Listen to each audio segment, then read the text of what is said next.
Tahun 2019, saya promil ke dokter dan cek kualitas sperma dari suami saya. Hasilnya adalah oligosospermia. 3 bulan kemudian saya hamil. Agustus 2020 saya melahirkan.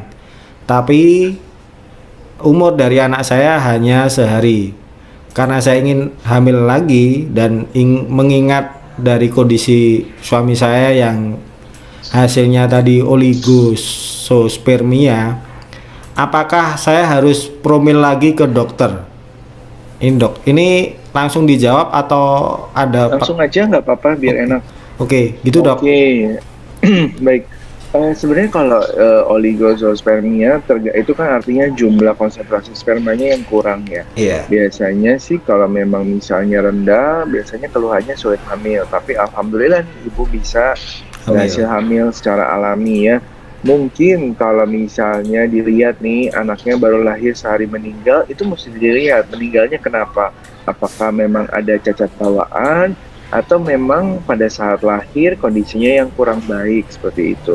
Kalau dia bisa bisa hamil dan tidak ada cacat pada saat lahir, maksudnya pemeriksaan fisik ya, kita lihat secara fisik dokter anak yang lihat dia ada yang cacat, mungkin bukan masalah di spermanya ya, tapi mungkin masalah di waktu di kandungannya atau di proses lahirannya biasanya seperti itu. Kenapa bayinya meninggal 1 hari gitu, kecuali memang ditemukan adanya suatu cacat seperti itu.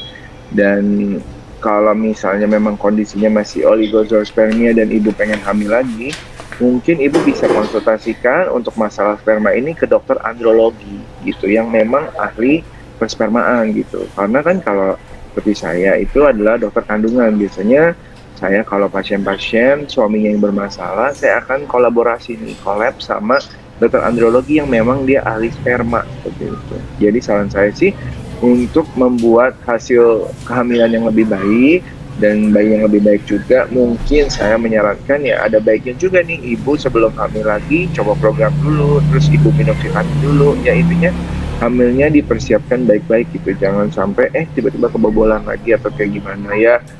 Alhamdulillah kalau nggak ada masalah gitu, tapi kalau ada masalah kan ya ibu menyesal lagi gitu. Jadi kalau memang ibu punya waktu dan merencanakan untuk hamil lagi, saya sih nyaraninnya sebaiknya ibu tadi bisa konsultasi dulu, atau ya minimal ibu minum suplemen atau vitamin biar kualitas sel telur sama sel spermanya baik, seperti itu Pak.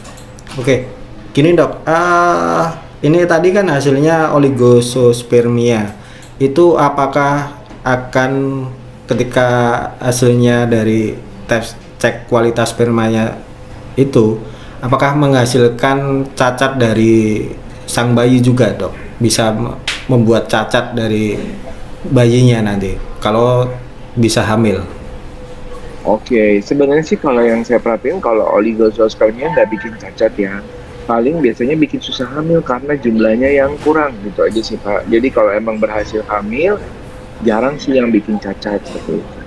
Tapi kan karena kita nggak periksa ya, jadi kan kita nggak bisa pastiin itu bayinya cacat atau meninggalnya kenapa seperti itu. Jadi saya nggak bisa mengomentari gitu. Cuman kalau dilihat memang misalnya kalau si bayi itu ternyata hamilnya cukup bulan lahir dan misalnya meninggal dan ternyata pada pemeriksaan secara fisik tidak ditemukan adanya cacat, mungkin bayi itu ya ada komplikasi dari proses persalinannya seperti itu, sehingga membuat lahirnya nggak bagus.